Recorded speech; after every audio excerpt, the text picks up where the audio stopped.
Sound check करें, sound जा रहा है?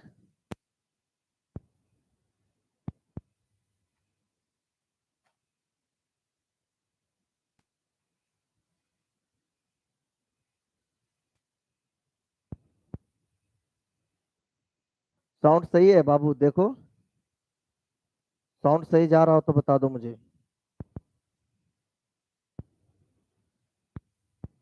जल्दी से बताओ। बड़ा दिक्कत होता है साउंड का छोटू, इलेक्ट्रिकल चीज है।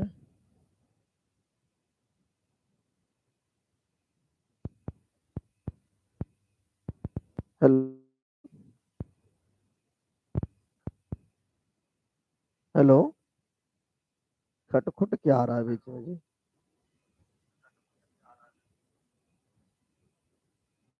चलिए फिर जो भी आ रहा है काम चलाते हैं। अच्छा,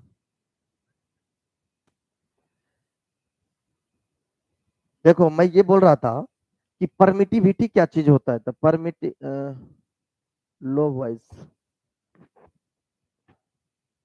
जो आ रहा है छोटू वही पाएगा अभी, क्योंकि अब पूरा देखना पड़ेगा कहाँ से क्या किसी चीज है ना, कौन सी जगह पे कौन सी सेटिंग क्या दिक्कत है, पता नहीं चलता है। हाँ, बस काम चला लो, काम चल रहा है चलाओ काम, है ना, फिर देखते हैं बाद में। अगले बार आएंगे लाइव तो ठीक है, ठीक से आएंगे, है ना।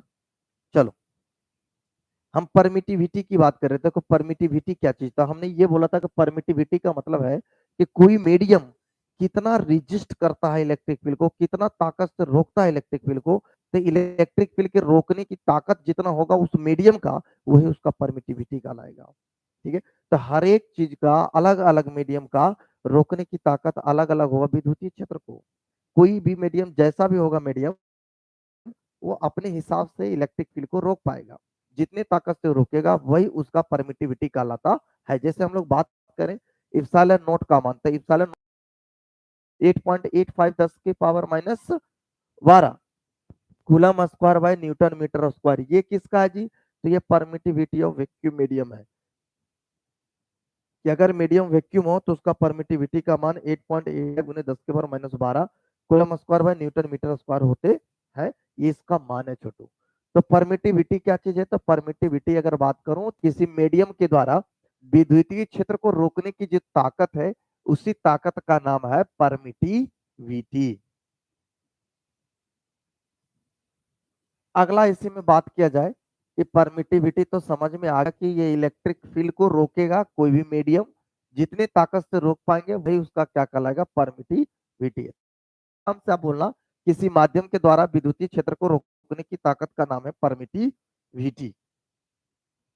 चलिए देखते हैं अगला छोटू। अगला अगर हम बात करें तो नेक्स्ट जो है आपका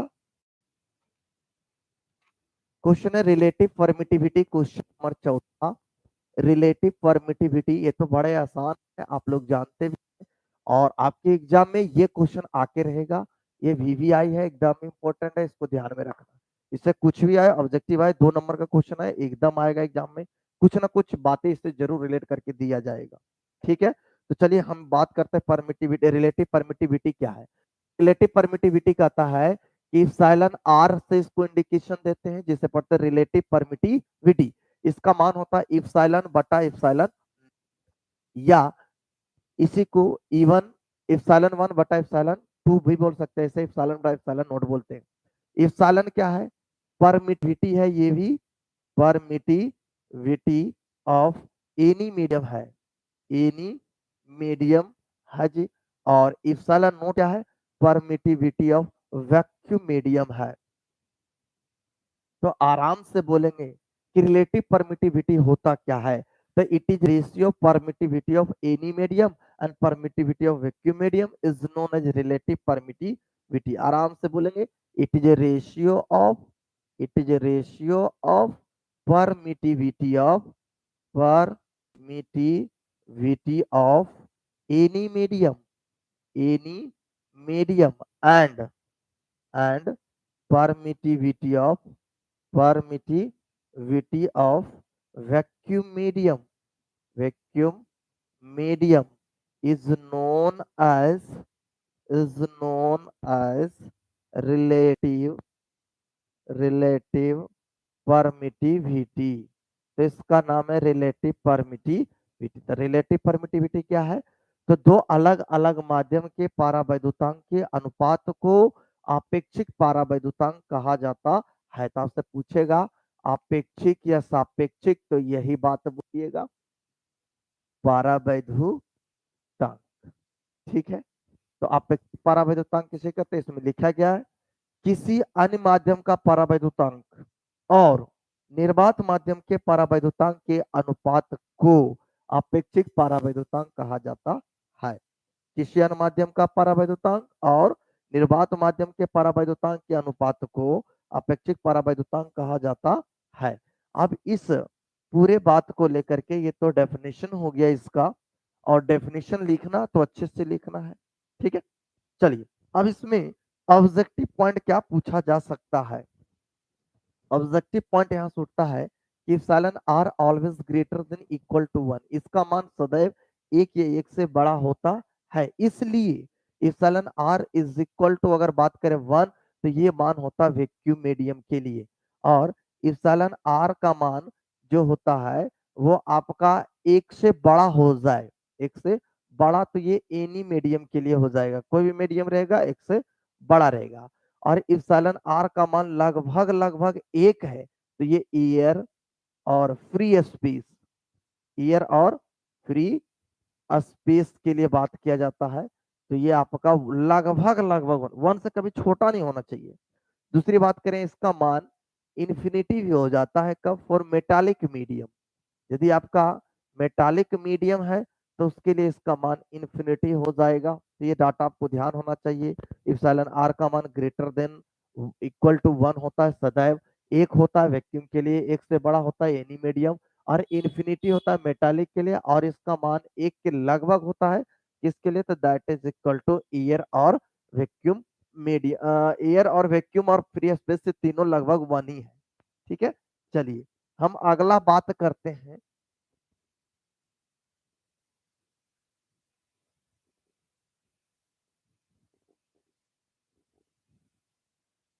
अगला आपका है डायपोल मोमेंट किसे कहते हैं? क्वेश्चन नंबर 5वां है, डायपोल मोमेंट की बात कर रहा है।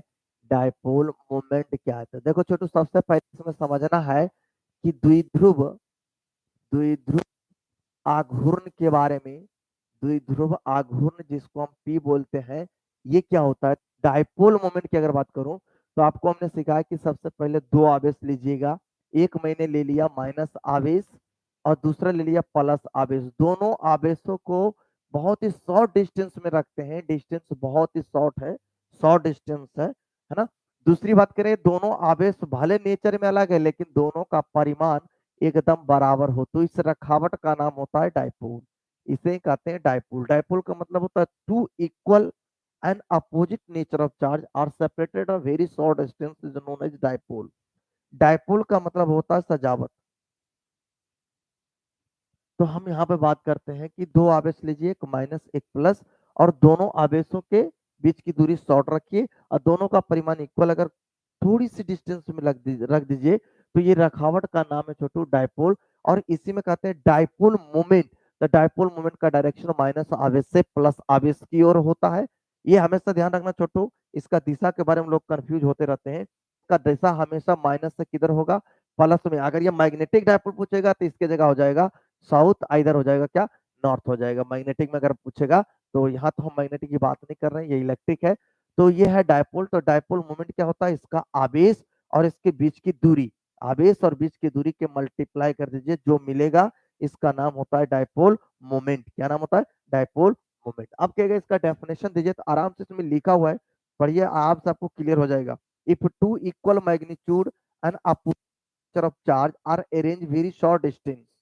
ठीक है, यहाँ डेफिनेशन दिया है, two equal magnitude and opposite nature of charge are arrange very short distance is known as dipole. इसमें आराम से बढ़िया भाषा में लिखा हुआ है, ये ध्यान रखना। उसके बाद कह रहा है and there product of magnitude of any one of charge and separation between the charge is known as dipole moment. मतलब हमें यहाँ पर लेना है, कोई चार्ज ले लीजिए, product of magnitude of charge and separation between the dipole, dipole का जो सेपरेशन है उसकी दूरी को मल्टीप्लाई कर दिए, डायपोल मोमेंट कहलाता है। इसका दिशा माइनस से माइनस से प्लस आवेश की ओर होता है, ये बात आपको ध्यान रखना है।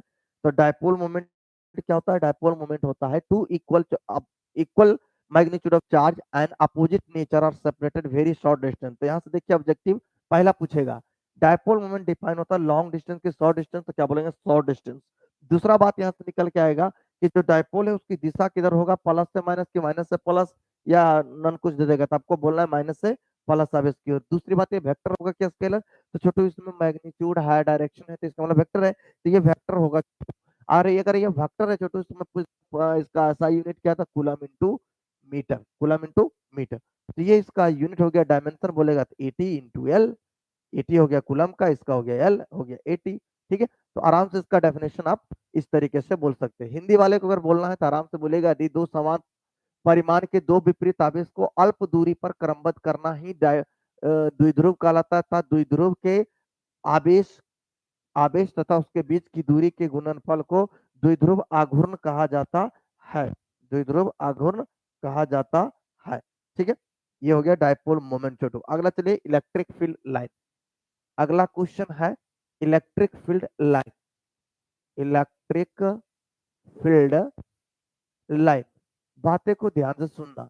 सबसे पहला बात है, हम पॉइंट बोलते जाता हूं, इसमें लिखा हुआ सारा कुछ कि इलेक्ट्रिक फील्ड लाइन है क्या, पहला डेफिनेशन लिखे हैं। Electric field line is a imaginary line represented of an electric field in the form of line and their tangent at any point gives their direction of magnetic field, magnetic field at any point. ठीक है, देखो ये कहना चाहता है कि electric field line जो होता है, इलेक्ट्रिक फील्ड को लाइन के रूप में यदि हम दर्शा देते हैं इस तरीके से, तो इस लाइन का ही नाम है इलेक्ट्रिक फील्ड लाइन, जिसे हम शॉर्ट में ई एफ एल बोलते हैं, इलेक्ट्रिक फील्ड लाइन बोलते हैं। देखो याद एक करो, लेकिन एक ही साथ में आपका मैग्नेट वाला भी काम क्लियर होता चला जाएगा। तो यहाँ पर इलेक्ट्रिक फील्ड लाइन जो होगा वो एक प्रकार का इमेजिनरी लाइन है। तो सबसे पहला पॉइंट होगा, ये इमेजिनरी लाइन है, काल्पनिक रेखा। क्यों? अगर हम इसको आंखों से देखें तो मुझे नहीं दिखेगा, जो चीज नहीं दिखता वो काल्पनिक होता है। पहला पॉइंट यही बोलेंगे, यह इमेजिनरी लाइन है। ठीक, दूसरा पॉइंट बोलेंगे कि अगर किसी जगह हम टंजेंट डालें तो वह टंजेंट हमको वहां का डायरेक्शन को बताएगा। Tangent on electric field line at any point give their direction of electric field at that point. तो हम ये बोलेंगे कि विद्युतीय क्षेत्र रेखा के किसी बिंदु पर डाला गया टंजेंट उस बिंदु पर के विद्युतीय क्षेत्र की दिशा को निरूपण करता है। ये बात आपको ध्यान रखना है। चलिए, फिर टंजेंट वाली बात हो गया, टंजेंट एक डाल दीजिए, टंजेंट वाला हो गया। तीसरा पॉइंट अगर बोले कि इलेक्ट्रिक फील्ड लाइन निकलता है किससे बाबू? तब प्लस आवेश से इलेक्ट्रिक फील्ड बाहर निकलता है और माइनस आवेश में इलेक्ट्रिक फील्ड प्रवेश करता है। इस बात को अगला पॉइंट में लिखेंगे कि प्लस आवेश से इलेक्ट्रिक फील्ड निकलता है, माइनस आवेश में प्रवेश करता है। दूसरा बात, इलेक्ट्रिक फील्ड लाइन कभी भी, दो इलेक्ट्रिक फील्ड लाइन कभी भी एक दूसरे को काटता नहीं है। एक ये पॉइंट लिखना है कि two electric field line does not intersect each other. दो रेखाएं कभी भी एक दूसरे को प्रतिच्छेदित नहीं करती है। यह एक कंटिन्यूअस लाइन है, कहीं पे टूटा हुआ नहीं होता, इसलिए इसको बोले कंटिन्यूअस लाइन। तो अगला पॉइंट हम यही बोलेंगे, electric line is a continuous line होता है। दूसरी बात कहें कि अगर चार्ज का इंटेंसिटी, चार्ज का परिमाण अगर बढ़ता है तो उससे लाइनों की संख्या भी बढ़ेगा। इसका मतलब यह है कि नंबर ऑफ जो लाइन होंगे वो सीधा डिपेंड करेगा आवेश के मैग्नीट्यूड पर। तो magnitude of charge is directly proportional number of line. ठीक है, वही emitted from positive charge and emerge in negative charge. Inter in negative charge, emerge बोलिए, इमर्ज मतलब प्रवेश करना। ठीक है, और जिस जगह पे लाइन की डेंसिटी ज्यादा होगा वहां पर इलेक्ट्रिक फील्ड भी ताकतवर होगा। तो इलेक्ट्रिक फील्ड में हमें ध्यान क्या क्या रखना है? पहला पॉइंट, यह एक काल्पनिक रेखा है। ठीक दूसरा पॉइंट कि लाइन पे डाला गया टंजेंट उस बिंदु पर के इलेक्ट्रिक फील्ड की दिशा को निरूपण करता है। दूसरा पॉइंट, यह एक कंटिन्यूअस लाइन है। तीसरा, ये प्लस आवेश से उत्पन्न होते हैं। अगला, माइनस आवेश में प्रवेश करते हैं। दूसरा बात और करें तो इसमें यह ध्यान रखना है कि जिसमें आवेश का परिमाण ज्यादा होगा उसमें लाइनों की संख्या भी अत्यधिक होगा। Line directly proportional to magnitude of charge, magnitude of charge होंगे। दूसरी बात करें, जहां पे लाइन की डेंसिटी ज्यादा है, लाइन ऐसा है छोटो, इस लाइन की डेंसिटी ज्यादा कहाँ दिख रहा है? यहाँ ज्यादा गाढ़ा लाइन है ना, इधर लाइन फैल गया, लाइन फैलेगा ताकत घटेगा। या 2 पॉइंट लेते हैं E1 और एक ही थ्योरी, तीनों में अगर तुलना करें कि किस जगह पर इलेक्ट्रिक फील्ड ज्यादा होगा, किस जगह कम होगा, तो आप आराम से बोल सकते हैं कि जी 3 नंबर में सबसे कम, 1 नंबर में, 2 नंबर में ज्यादा, 1 नंबर में सबसे ज्यादा। जहां लाइन की डेंसिटी ज्यादा वहां आपका इंटेंसिटी भी इलेक्ट्रिक फील्ड का ज्यादा होगा। अगला पॉइंट, दो लाइन कभी भी एक दूसरे को प्रतिच्छेदित नहीं करते, क्योंकि जिस बिंदु पर कटता है उस बिंदु पर इलेक्ट्रिक फील्ड के दो दो डायरेक्शन को इंडिकेट करता है, जो कि कभी भी संभव नहीं है कि एक ही बिंदु पर इलेक्ट्रिक फील्ड की दो दो दिशा हो सके, नहीं होगा, जब भी होगा एक। अगला पॉइंट, यह एक क्लोज लूप फॉर्म नहीं करता है। तो मैंने बहुत सारा पॉइंट बता दिया, इस सारे पॉइंट को एक बार केवल रीड आउट कर लीजिए, ऐसे ही मोटा मोटी आपको बात ध्यान रह जाएगा दिमाग में। चलिए अगला है छोटू, समविभव पृष्ठ की बात करते हैं कि समविभव पृष्ठ किसे कहते हैं।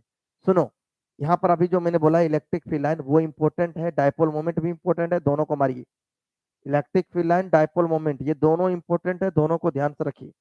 अगला इक्विपोटेंशियल सर्फेस, ये क्यू पोटेंशियल सरफेस, समविभव पृष्ठ, ये इसी से निकल के आएगा, सातवां डेफिनेशन है समविभव पृष्ठ इक्विपोटेंशियल सरफेस। ये भी इंपॉर्टेंट है, वेरी वेरी इंपॉर्टेंट, इसको आपको ध्यान रखना है, 2 नंबर में पूछेगा कि समविभव पृष्ठ कहते किसे हैं। आराम से आप ऐसे बोलोगे कि अगर कोई इलेक्ट्रिक फील्ड है, ये कोई इलेक्ट्रिक फील्ड है, देखिए डायग्राम आपके बुकलेट में बना हुआ है, ये कोई इलेक्ट्रिक फील्ड है, इस इलेक्ट्रिक फील्ड में अगर कोई सरफेस परपेंडिकुलर जाके रख दिया जाए, इलेक्ट्रिक फील्ड के परपेंडिकुलर, इलेक्ट्रिक फील्ड में जाके परपेंडिकुलर अगर कोई सरफेस रख दिया जाए तो वह सरफेस कहलाता है इक्विपोटेंशियल सरफेस। तो आप आराम से बोलोगे, वैसे पृष्ठ जो विद्युतीय क्षेत्र के लंबवत होते हैं उस पृष्ठ को समविभव पृष्ठ कहा जाता है, तथा इस पृष्ठ के प्रत्येक बिंदु पर का विभव का मान समान होता है, प्रत्येक बिंदु पर का विभव का मान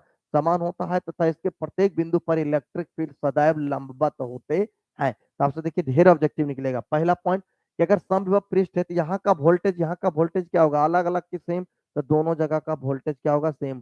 किसी भी बिंदु पर ले लीजिए, सभी वोल्टेज इसका आपस में बराबर होंगे, वोल्टेज आपस में बराबर होगा। साथ में ध्यान रखना है कि इलेक्ट्रिक फील्ड जो होंगे हमारे सरफेस के परपेंडिकुलर ही होगा, सरफेस के परपेंडिकुलर होगा, हमेशा ये बात भी ध्यान रखना है इसमें, ठीक है। तो आराम से इसमें डेफिनेशन लिखा हुआ है, विद्युतीय क्षेत्र के लंबवत प्रत्येक बिंदु पर का विभव का मान समान होता था, लंबवत सभी बिंदुओं को मिलाने से बने पृष्ठ को समविभव पृष्ठ कहते हैं। तो आप सीधे कहिए, वैसे पृष्ठ जो विद्युतीय क्षेत्र के लंबवत होते हैं उस पृष्ठ को समविभव पृष्ठ कहा जाता है, क्योंकि उसके प्रत्येक बिंदु पर का विभव का मान समान होते हैं, तथा उस पृष्ठ पर विद्युतीय क्षेत्र सदैव लंबवत होते हैं, तथा इस पृष्ठ के एक बिंदु से दूसरे बिंदु तक किसी आवेश को ले जाने में किया गया कार्य का मान 0 होगा। क्यों? क्योंकि work done is equal to होता Q इंटू डेल वी, और डेल वी का मतलब होता है final voltage minus initial voltage. तो यहाँ पर देखिए, यहाँ से यहाँ लेके गया तो यहाँ यहाँ दोनों का तो वोल्टेज सेम ही है, आराम से बोलेंगे V1 माइनस V2, और दोनों बराबर हैं तो ये आंसर हो जाएगा 0, दैट इज इक्वल टू 0। तो वर्क डन, आपको ऐसे भी क्वेश्चन कहेगा कि बताइए कि अगर समविभव पृष्ठ के किसी बिंदु पर किसी आवेश को एक जगह से दूसरे जगह अगर हम ले करके जाते हैं तो वर्क डन का मान क्या होगा, तो आराम से बोलना 0, क्या होगा, 0 होगा। इसके प्रत्येक बिंदु पर का विभव का मान समान होता है, इलेक्ट्रिक फील्ड लंबवत होता है, ये सरफेस इलेक्ट्रिक फील्ड पर परपेंडिकुलर होंगे। और याद रखना, इलेक्ट्रिक फील्ड एक यहाँ सरफेस है, एक यहाँ है, अब दोनों में से पूछेगा कि दोनों में से कौन सा ज्यादा होगा वोल्टेज, किसका कम होगा इक्विपोटेंशियल सर्फेस।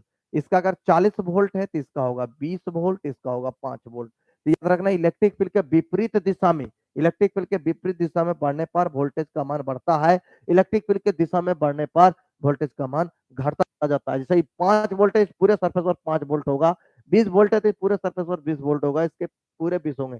लेकिन जैसे ही यहाँ इलेक्ट्रिक फील्ड के आगे पीछे शिफ्टिंग करेंगे तो वोल्टेज एक समान नहीं रहेगा, ठीक है। ये बात आप ध्यान में रखना, डेफिनेशन दिया हुआ है, पढ़ लीजिए 2 बार, डेफिनेशन क्लियर हो गया, ठीक है। तो समविभव पृष्ठ किसे कहते हैं, वैसे पृष्ठ जो विद्युतीय क्षेत्र के लंबवत होते हैं, उस पृष्ठ के प्रत्येक बिंदु पर का विभव का मान समान पाया जाता है, तो इस पृष्ठ को हम समविभव पृष्ठ कहते हैं, समविभव पृष्ठ कहते हैं। ये क्वेश्चन इंपॉर्टेंट है, यहाँ से देखिए जितना ऑब्जेक्टिव संभव था मैंने बता दिया, ऑब्जेक्टिव भी 2-3 यहाँ से उठ सकता है, तो ऑब्जेक्टिव भी क्लियर है, साथ में इसका डेफिनेशन क्लियर है। तो समविभव पृष्ठ के किसी एक बिंदु से दूसरे बिंदु तक किसी आवेश को ले जाने में किया गया कार्य का मान 0 होता है। ये बात आप ध्यान रखना। विद्युतीय क्षेत्र सदैव समविभव पृष्ठ के लंबवत होते हैं। अगला आइए छोटू, अगला डेफिनेशन फ्लक्स एकदम इंपॉर्टेंट है, बहुत ज्यादा इंपॉर्टेंट है, इसको आप हमेशा ध्यान रखें, इंपॉर्टेंट है कि फ्लक्स क्या है। तो देखिए फ्लक्स बड़े आसान से लफ्जों में अगर बोला जाए,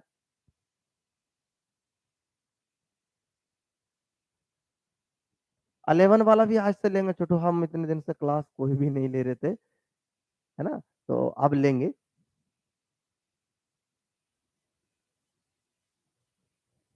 चलिए हम बात करते हैं फ्लक्स का छोटू कि फ्लक्स क्या चीज है।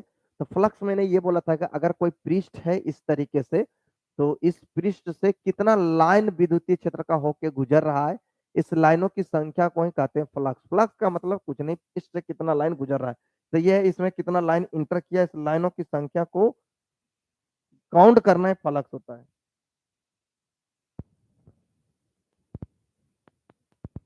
देखो अभी हम 2 नंबर वाला कर रहा हूँ, ठीक है, 2 नंबर के बाद 5 नंबर कर रहा हूँ, ऑब्जेक्टिव करने में हमको ज्यादा टाइम नहीं लगेगा, ऑब्जेक्टिव तुरंत कर दूंगा। चलो देखो, तो ये जो पृष्ठ है,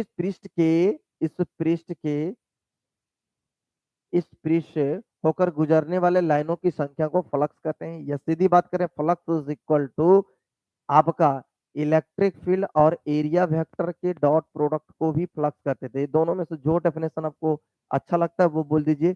किसी पृष्ठ से होकर गुजरने वाले विद्युतीय क्षेत्र रेखा की संख्या को ही फ्लक्स कहा जाता है, तथा ये बोलिए कि इलेक्ट्रिक फील्ड और एरिया वेक्टर के डॉट प्रोडक्ट को विद्युतीय फ्लक्स कहा जाता है। तो इसमें दोनों डेफिनेशन लिखा हुआ है, देख लीजिए। Electric flux for open surface is defined as the dot product of electric field and area vector is known as flux. किसी पृष्ठ से होकर गुजरने वाले क्षेत्र रेखा और उस पृष्ठ के क्षेत्र सदिश के अदिश गुणज को फ्लक्स कहा जाता है। तो आराम से इस डेफिनेशन, यहाँ डायग्राम दिया हुआ, उस डायग्राम डेफिनेशन को लेके चलना है और ये आपको ध्यान रखना है। इसका यूनिट की बात करेगा तो यहाँ से लिखिएगा न्यूटन बाई कूलम, इसका हो गया मीटर स्क्वायर। तो newton by coulomb into meter square का डायमेंशन पूछ दे तो बड़े आसानी से डायमेंशन हो जाएगा। क्या होगा, न्यूटन है तो बोलेंगे M/L/T−2, इसका हो गया L स्क्वायर, नीचे हो गया 80। बस अब एडजस्ट कर लीजिए, सारा डायमेंशन क्लियर है। न्यूटन का हो गया ML/T−2, मीटर का स्क्वायर हो गया L स्क्वायर, कूलम का हो गया 80, डायमेंशन एडजस्ट करो, M/L/T−3 और दो एक 3 हो जाएगा और A inverse, that is the dimension of electric flux. ठीक है, हम टेलीग्राम पे अभी जस्ट मैसेज किए हैं बाबू, आप देखिए मिल जाएगा। चलो, ये जो बातें अब तक आपको, जो 2 नंबर वाला क्वेश्चन था वो इलेक्ट्रोस्टैटिक से था, इसमें गॉस के नियम से भी पूछा जा सकता है क्लोज सरफेस के लिए, तो आराम से गॉस के नियम को आप बता सकते हैं। गॉस का नियम मैंने 5 नंबर में दिया, इसलिए हमने 2 नंबर में नहीं दिया है। ठीक है, तो आपका ये क्वेश्चन 5 नंबर वाला में मिलेगा, तो 5 नंबर से डेफिनेशन खाली लिखिएगा तो 2 नंबर, पूरा प्रूव कीजिएगा तो 5 नंबर हो गया, है ना। तो आपको इस तरीके से ध्यान रखना है। चलिए देखिए, आपको गॉस नंबर वाला क्वेश्चन जरूर करके जाना क्योंकि एग्जाम में आएगा। अब यहाँ से हम एंट्री मारते हैं छोटू इलेक्ट्रिक करंट चैप्टर में 9वां। सबसे पहला बात समझना चाहते हैं कि आपका ड्रिफ्ट वेलोसिटी क्या है। फ्लक्स VVI है, ड्रिफ्ट वेलोसिटी VD, ये क्या है जरा इसको समझते हैं, जिसे हम हिंदी में बोलते हैं अनुगमन अनुगमन वेग, या से कोई अपवह वेग भी बोलता है। अपवह वेग या अनुगमन वेग बोले, बात एकदम समझ में।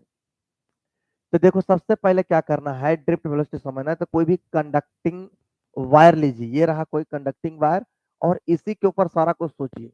यदि हम इसमें तार जोड़ करके बैटरी से कनेक्ट कर देते हैं तो इसमें आखिर शुरुआत क्या होगा कनेक्ट करने के तत्पश्चात।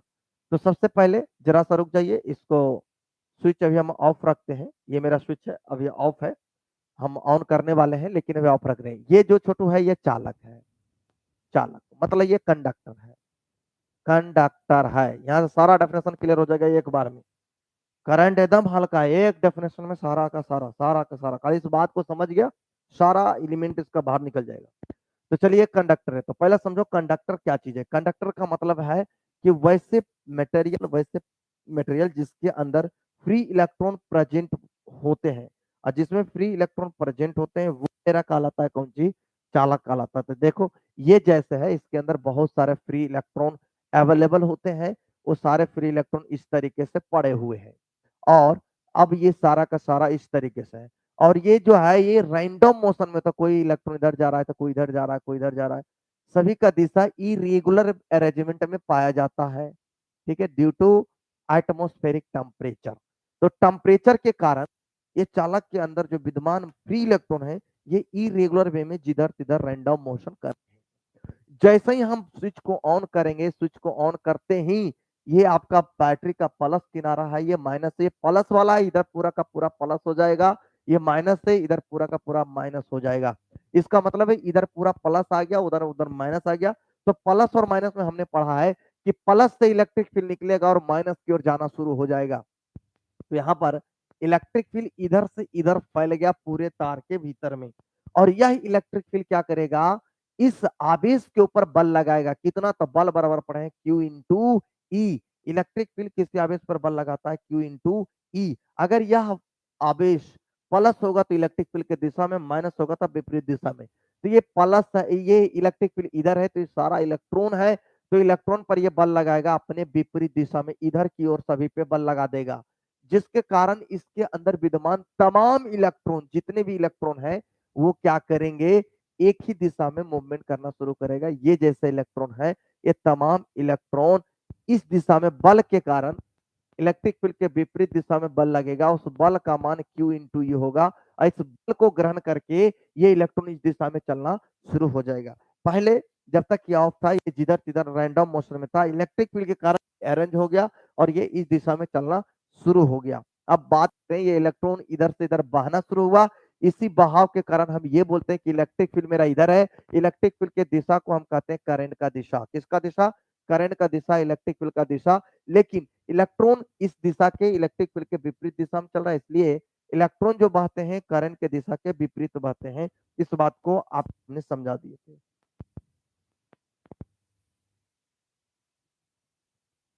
हाँ, क्यों नहीं, चालक के बाहर भी उत्पन्न हो सकता है, चालक के अंदर भी उत्पन्न हो सकता है। ठीक है, अब यहाँ सुनिए, अगला बात सुनिए। जैसे आप ये प्लस आवेश दिए तो ये बाहर ही आता ना बाबू। अगर कोई चालक इसे दे दिया, देखो मान लिया जाए ये कोई कंडक्टर, इसमें प्लस आवेश आपने दे दिया, तो बाहर है ना आएगा इलेक्ट्रिक फील्ड, बाहर भी आ सकता है अंदर भी आ सकता है, डिपेंड करता है कि कैसा सिचुएशन है उसके हिसाब से होता है ये। आप जरा देखिए, जब ये इलेक्ट्रॉन चलने लगेगा तो इसके साथ भी प्रॉब्लम आएगा कि इलेक्ट्रॉन चलेगा जरूर इधर की ओर, लेकिन इस चालक के अंदर एटम पाए जाएंगे। ये सब एटम है, ये इसका एटम है। तो क्या इसके अंदर जगह खाली है जो आराम से इलेक्ट्रॉन चले जाए? नहीं, ये इलेक्ट्रॉन जाएगा, ये एटम के पास से गुजरेगा, जिससे इसमें कोलिजन होगा, ये इधर आ जाएगा, इधर आ जाएगा, कुछ इस तरीके से करते हुए बाहर जाएगा। इसका मतलब है जब करंट बहता है तो तार के अंदर जो इलेक्ट्रॉन है वो एक सीधी रेखा में संचरण ना करके वो इरेगुलर वे में जिधर तिधर मूवमेंट करते हुए, जिग जैग मोशन करते हुए बाहर निकलता है। कुछ ऐसा एक्टिविटी जिसके अंदर होता है। ठीक है, तो हम समझ गए कि आपका इलेक्ट्रॉन जो है कुछ इस तरीके से, ऐसे यहाँ टकराया एटम से, इधर आ गया, फिर ये इधर आ गया, फिर इधर आ गया, फिर इधर आ गया, ऐसे करते हुए ये आपका इलेक्ट्रॉन ऐसे जाता है। तो इस पाथ का क्या नाम है? इसे कहते हैं मीन फ्री पाथ। क्या नाम देते हैं इसे? Mean free path. इसको हम बोलते हैं mean free path, mean free path बोलते हैं। ये मीन फ्री पाथ क्या है? तो किसी तार के अंदर जो इलेक्ट्रॉन जिस रास्ते से होकर गुजरते हैं उस रास्ते का नाम है मीन फ्री पाथ। आगे बात करते हैं। अब जो ये चीजें हैं छोटू, अगर ऐसा है तो एक टक्कर के बाद अगला टक्कर करने जा रहा है, तो जिस यहां से यहां पहुंचने के लिए जितनी समय चाहिए उस समय को नाम है रिलैक्सेशन टाइम, टाइम जिसे हम कहते हैं रिलैक्सेशन टाइम बोलते हैं, रिलैक्सेशन टाइम। यहाँ आपका श्रांतिक काल कहलाता है, श्रांतिक काल, श्रांतिक काल। आपको पूछेगा श्रांतिक काल किसे कहते हैं, रिलैक्सेशन टाइम किसे कहते हैं, तो आराम से बोलना, चालक के अंदर मुख्य इलेक्ट्रॉन एक टक्कर के बाद अगले टक्कर करने में जितना समय लेता है उस समय का नाम है रिलैक्सेशन टाइम। रिलैक्सेशन टाइम का मतलब है एक टक्कर के बाद अगले टक्कर करने में लगे समय को रिलैक्सेशन टाइम कहा जाता है। और एक टक्कर के बाद अगले टक्कर करने के लिए, अगले टक्कर करने जाता है तो उस समय का जो वेलोसिटी होता है उस नाम है अनुगमन वेग। कौन सा है? अनुगमन अनुगमन वेग। ये बोलिए, the velocity of electron during relaxation time.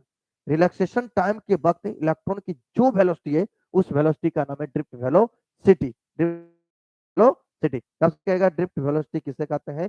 तो आराम से आप ड्रिफ्ट वेलोसिटी का डेफिनेशन लिख सकते हैं।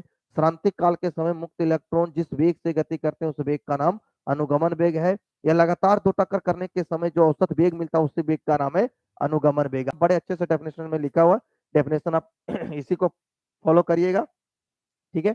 अब यहाँ इंग्लिश वाले देख ले, the velocity of electron during relaxation time is known in a current carrying wire is known as drift velocity। तो हम कहते हैं कि ड्रिफ्ट एक टक्कर के बाद अगले टक्कर करने में जाता है तो जो औसत वेग है, या ये बोलिए the velocity of electron during relaxation time is known as drift velocity. अब इसी में अगला था मोबिलिटी।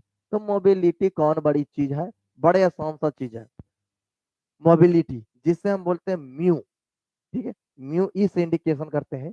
ये आपका 10वां डेफिनेशन। म्यू किसे कहते हैं छोटू? तो देखो, ये इलेक्ट्रॉन चला था के कारण, तो इसमें अगर हम वेलोसिटी निकालते हैं तो v बराबर आप पढ़िएगा u plus A T. Good. तो यहाँ initial velocity 0, a into time को यहाँ टाउ बोलते हैं, यहाँ से जाने का टाइम को टाउ बोलते हैं। इनिशियल वेलोसिटी 0 0 मान के चलते हैं, तो a इंटू टाउ। अब टाउ किसे कहते हैं? ये क्या है? ये होता है f बटा m। f बटा m। और f क्या होता है? कितना बल लगा है? तो इलेक्ट्रॉन पर बल लगा है e, और लगा है कितना? e बटा m इंटू टाउ। तो आपको वेलोसिटी मिल गया बाबू ई टाउ बाई एम। तो ये हो गया ड्रिफ्ट वेलोसिटी निकालने का formula, e tau by m, e tau by m. अब इसी में छोटू, ई इलेक्ट्रिक फील्ड है तो उसके पास स्पीड इतना है, एक रहेगा तो कितना होगा? वी डी बटा ई। तो मोबिलिटी जो होता है वो सीधा कहता है कि it is a ratio of drift velocity of electron per unit electric field, per unit electric field है। ये सब मॉड में होता है। मतलब magnitude of drift velocity, magnitude of drift velocity per unit electric field is known as mobility. तो mobility का definition clear है, वीडी बताइए, मतलब ड्रिफ्ट वेलोसिटी यानी कि अनुगमन वेग और विद्युतीय क्षेत्र के रेशियो को बोलता है गतिशीलता। क्या बोलते हैं इसे? गतिशीलता। तो गतिशीलता किसे कहते हैं? तो आराम से बोलोगे, गतिशीलता का मतलब होता है अनुगमन वेग और विद्युतीय क्षेत्र के अनुपात को गतिशीलता कहा जाता है, ठीक है। ये दोनों डेफिनेशन क्लियर हो गया, मोबिलिटी क्या है और आपका ड्रिफ्ट वेलोसिटी क्या है। चलिए हम करंट डेंसिटी की बात करते हैं कि आपका करंट डेंसिटी क्या होता है।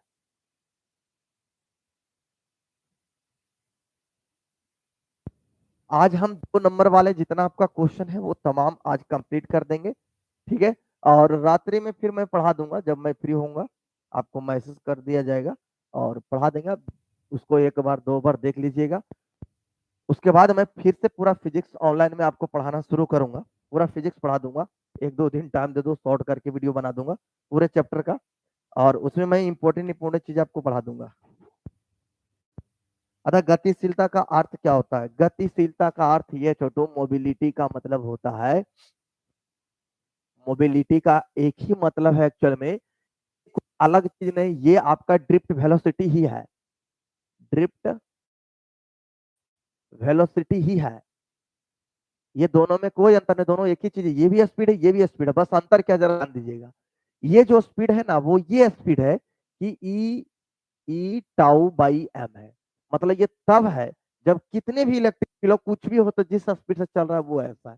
ये कहता है कि नहीं, इलेक्ट्रॉन का वह स्पीड जिस वक्त इलेक्ट्रिक फील्ड का मान 1 हो जाए, इलेक्ट्रिक फील्ड का मान 1 हो जाए, मतलब ई टाउ बाई एम। तो ये चीज है, दोनों एक ही चीज है, दोनों में अंतर नहीं है, बस नाम अलग अलग है। कब? तो ये है कि ये कंडक्टर है, जिस कंडक्टर के अंदर स्पीड चाहिए इलेक्ट्रॉन का, कौन सा स्पीड? जब इलेक्ट्रिक फील्ड का मान 1 हो। इलेक्ट्रिक फील्ड के मान 1 पर इलेक्ट्रॉन किस वेग से जा रहा है? इलेक्ट्रिक फील्ड जब 1 हो तब आपका इलेक्ट्रॉन किस जा रहा है, उस वेग का नाम है मोबिलिटी, गतिशीलता। और इलेक्ट्रिक फील्ड 1 हो या नहीं हो, या से ज्यादा हो कम हो, कोई फर्क नहीं चलता। मतलब मोबिलिटी को आप ड्रिफ्ट वेलोसिटी कह सकते हैं, लेकिन सभी ड्रिफ्ट वेलोसिटी मोबिलिटी नहीं हो सकता है, क्योंकि इसमें इलेक्ट्रिक फील्ड कुछ भी हो सकता है। तो यहाँ इलेक्ट्रिक फील्ड ई है, तब इसका स्पीड कितना है? इस स्पीड का नाम है ड्रिफ्ट वेलोसिटी। इसका नाम ड्रिफ्ट वेलोसिटी, ये भी ड्रिफ्ट वेलोसिटी कहेंगे, है ना। मोबिलिटी को भी ड्रिफ्ट वेलोसिटी भी कह सकते हैं, कोई दिक्कत नहीं है, क्योंकि बस यहाँ एक ही चीज अंतर है कि यहाँ इलेक्ट्रिक फील्ड 1 होता है। जब इलेक्ट्रिक फील्ड 1 रख करके ये देखा जाए कि कितना स्पीड से हमारा इलेक्ट्रॉन कंडक्टर के अंदर बह रहा है, तो उसके जो स्पीड होंगे वो स्पीड हमारा मोबिलिटी के नाम से जाना जाता है, यही इसका अर्थ है। समझ गए? तो दोनों एक ही चीज है, अंतर कुछ नहीं, केवल दिमाग में एक जो है ना पैटर्न बैठा हुआ कि दोनों अलग चीजें नहीं। इलेक्ट्रिक फील्ड 1 तो मोबिलिटी, इलेक्ट्रिक फील्ड 1 नहीं है, कुछ भी है, तो उसका नाम हो गया ड्रिफ्ट वेलोसिटी। लेकिन हाँ, इलेक्ट्रिक फील्ड 1 हो गया तो कोई जरूरी तो नहीं है ना कि ड्रिफ्ट वेलोसिटी में इलेक्ट्रिक फील्ड 1 नहीं हो सकता है 1, है ना। लेकिन हाँ, ड्रिफ्ट वेलोसिटी में 1 होगा तो वो आपका ड्रिफ्ट वेलोसिटी भी कहला सकता है और वो मोबिलिटी भी कहला सकता है, ठीक है। चलिए अगला है आपका current density. Current density, current density किससे कहते हैं? तो देखिए, ये कंडक्टर है, इसका एरिया कितना है ए, आईने से ठूस रहे हैं करंट कितना, इसको आई, तो कहेंगे भाई यहाँ पर हमने ए एरिया में करंट दिया आई, एक में कितना, तो आई बाई ए, और इसी का नाम है करंट डेंसिटी, जिसे हम जे बोलते हैं, जे बराबर आई बाई ए। तो करंट डेंसिटी का डेफिनेशन क्लियर हो गया। It is ratio of electric current per unit area, it is ratio of electric field and electric current per unit area is known as कौन सी, करंट डेंसिटी। तो area जो है ना, ये मेरा एरिया ऑफ क्रॉस सेक्शन है, area of cross section. Cross section area वो area होता है जो धारा के परपेंडिकुलर एरिया हो, धारा के परपेंडिकुलर एरिया का नाम है क्रॉस सेक्शनल एरिया, ठीक है जी। तो इसका डेफिनेशन क्लियर हो गया, it is a ratio of current and area vector, यानी एरिया ऑफ क्रॉस सेक्शन या अनुप्रस्थ का क्षेत्रफल is known as current density. अब इसी को जरा सा अगर आप सोल्व कर देते हैं ना, तो जे बराबर आई अपॉन ए जो है, तो यहां से आई बराबर पड़े हैं a v d n e, a v d n e by a से ए कट गया तो वी डी एन ई मिल जाएगा, क्योंकि आई बराबर आप पढ़े हैं a v d n e, a v d n e relation है ड्रिफ्ट वेलोसिटी और करंट के बीच में, तो a v d n e. अब यहां से छोटू जे बराबर आपको मिल गया वी डी एन ई, तो जे बराबर मिल गया वी डी एन ई, जे बराबर वी डी एन ई। अब वी डी बराबर अभी तुरंत पढ़े हैं e e tau by m into n into ई।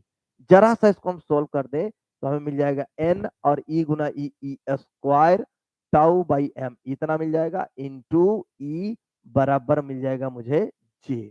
तो यहाँ पर ये एक मुझे कांस्टेंट दिख रहा है, लेकिन इसमें वेरिएबल केवल टेम्परेचर है, क्योंकि अगर हम टेम्परेचर आते हैं तो टेम्परेचर बढ़ाने से इलेक्ट्रॉन की स्पीड बढ़ेगा, इलेक्ट्रॉन की स्पीड बढ़ने से बढ़ जाएगा आपका कौन सी, ड्रिफ्ट वेलोसिटी, और ड्रिफ्ट वेलोसिटी बढ़ेगा तो रिलैक्सेशन टाइम आप जाएगा, है ना।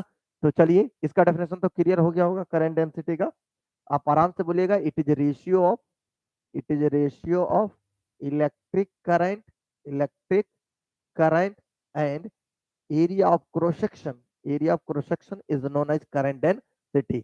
हिंदी में बोलोगे, किसी अलग तार से बहने वाले धारा और अनुप्रस्थ का क्षेत्रफल के अनुपात को धारा घनत्व कहा जाता है। अब इसको जरा सा आगे खोल दीजिए, धारा घनत्व को सारा कुछ निकल के चला आएगा, होल करंट का पैरामीटर निकल के आ जाएगा, आराम से देखिए ये आ गया।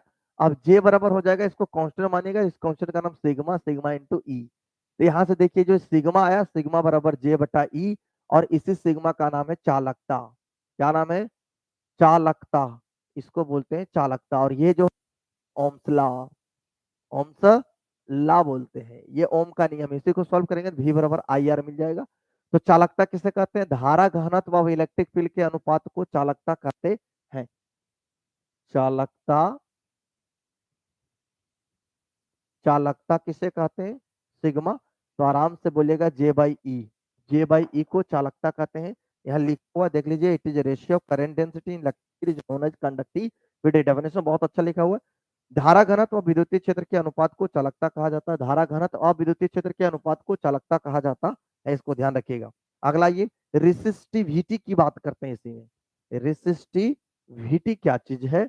जिसे हम बोलते हैं विशिष्ट, विशिष्ट प्रतिरोध की बात करते हैं, विशिष्ट प्रतिरोध रोध की बात करते हैं। तो विशिष्ट प्रतिरोध क्या चीज है, जिसको हम बोलते हैं रो से। तो रो जो होता है बाबू, इसी का उल्टा 1/सिग्मा बराबर रो होता है, या इसी को पलट दीजिए तो E/J। यहाँ हो गया इलेक्ट्रिक फील्ड और धारा घनत्व के अनुपात को हम कहते हैं रेसिस्टिविटी। जो आपने यहाँ डेफिनेशन दिया इसी को उलट दीजिए, इसका डेफिनेशन हो जाएगा ये बोलिए, चालकता के व्युत्क्रम को विशिष्ट प्रतिरोध कहा जाता है। चालकता के व्युत्क्रम को विशिष्ट प्रतिरोध कहा जाता है। यहाँ लिखा गया विद्युतीय क्षेत्र, यहाँ क्या था धारा घनत्व और विद्युतीय क्षेत्र, यहाँ है विद्युतीय क्षेत्र और धारा घनत्व। मतलब विद्युतीय क्षेत्र और धारा घनत्व के अनुपात को चालकता कहते हैं। इसमें जरा सा देखिए गलती कर दिया है, यहाँ डेफिनेशन जो 13 नंबर का डेफिनेशन देखिए गलत लिखा हुआ है। यहाँ लिखना चाहिए कंडक्टिविटी को हटा करके एक्सचेंज करना चाहिए, यहाँ रेसिस्टिविटी लिखाएगा, रेसिस्टिविटी लिखाएगा। 13 नंबर का डेफिनेशन टाइपिंग मिस्टेक है, देख लीजिए। It is ratio of electric field और current density is known as conductivity, नहीं यहाँ लिखेगा रेसिस्टिविटी। रेसिस्टिविटी कंडक्टिविटी काट गया और रेसिस्टिविटी वहां लिख दीजिए, ठीक है। विद्युतीय क्षेत्र और धारा घनत्व के अनुपात को चालकता ना कह के वहां बोलिए विशिष्ट प्रतिरोध। क्लियर है। चलिए यहां से ये चीजें क्लियर हो गया कि आपका चालकता क्या चीज है, कंडक्टेंस क्या चीज है। अब देखिए इतना जो आपने पढ़ा है इसी में हम थोड़ी सी बात और जोड़ते हैं, तो आपका ये दूसरा चैप्टर डन हो जाएंगे, करंट वाले चैप्टर।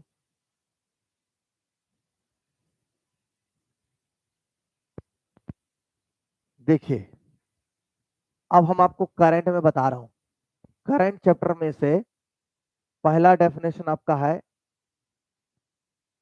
ड्रिफ्ट वेलोसिटी, वो तो बता ही दिए, ड्रिफ्ट वेलोसिटी कंडक्टिविटी, चलिए ठीक है बता दिए।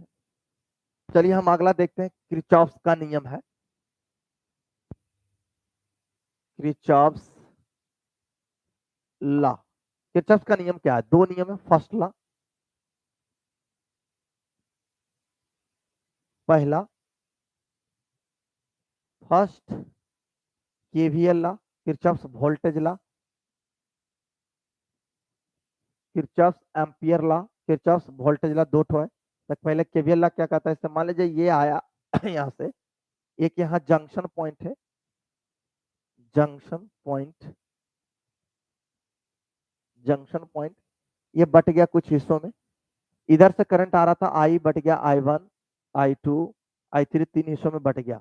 तो यहाँ यही कहता है कि कोई जंक्शन पॉइंट पे, कोई जंक्शन पॉइंट पे incoming current is equal to outgoing current होते हैं, जिसका नाम देता है किरचॉफ्स का पहला नियम। मतलब आई बराबर होता है I1 plus I2 plus I3, जितना बराबर होगा। और इसी को हम डिजाइन ऐसे कर देते हैं, I1 प्लस माइनस I2, इधर ले आइए ब्रैकेट के, तो ये माइनस करके आप ऐसा लिख सकते हैं, कुल मिला के जीरो। कर क्या रहे हैं, इस जगह पे सभी करंट को जोड़ा, आने वाला चाहे जाने वाला हो, मतलब summation of I is equal to zero. तो हम ये कहते हैं कि जंक्शन पॉइंट पे जितना भी धारा है सभी के बीजीय योग का मान शून्य होता है, इसे हम बोलते हैं किरचॉफ का पहला नियम। यहाँ लिखा गया है the algebraic sum of current at junction point is always equal to zero, it is based on conservation of charge. और ये बेस्ड है कंजर्वेशन ऑफ चार्ज पे, क्योंकि क्यू बाई टी दोगे, यहाँ से ये कंजर्वेशन ऑफ चार्ज पर है। तो किरचॉफ का पहला नियम कंजर्वेशन ऑफ चार्ज पे आधारित है। दूसरा क्या कहता है, दूसरा second KVL law, KVL law, second KVL law क्या कहता है, सेकेंड केवीएल लॉ ये कह रहा छोटू कि आपका कोई भी लूप है, जैसे एक रेजिस्टेंस है, कैपेसिटर है, बैटरी है, ये सारा कुछ रखा हुआ है इसमें। तो इस लूप में जितनी भी चीज है, इन सभी चीजों का वोल्टेज का अगर हम योग कर दें तो उसका मान जीरो होना चाहिए। मतलब total voltage, potential difference, voltage नहीं, डेल भी, वोल्टेज अलग है अब विभवांतर अलग है, पोटेंशियल डिफरेंस का सम। तो किसी भी लूप के अंदर, लूप मतलब बंद, किसी भी लूप के अंदर जितने भी कंपोनेंट है, एक दो तीन कंपोनेंट, तीनों के वोल्टेज का यानी विभवांतर का योग का मान शून्य होता है, इसी का नाम किरचॉफ का दूसरा नियम है। इसका वोल्टेज मान लो V1, इसका V2, इसका मान लो V3, तो हम आराम से कहेंगे V1 plus V2 plus V3 सभी को जोड़ दें तो उसका मान मिला के कितना होना चाहिए, जीरो होना चाहिए। इसी नियम का नाम है किरचॉफ सेकंड लॉ। यहाँ लिखा गया देख लीजिए, for a close loop the sum of electric potential difference of each component is equal to zero, it is based on conservation of energy. और यह एनर्जी पर आधारित है, conservation of energy, conservation of energy, और ये conservation of charge, conservation of charge.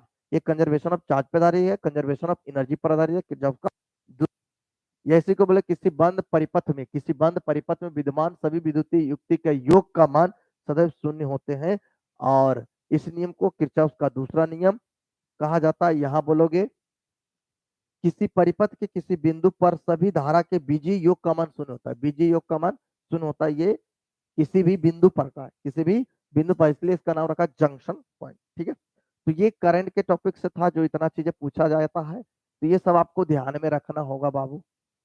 चलिए आगे देखते हैं।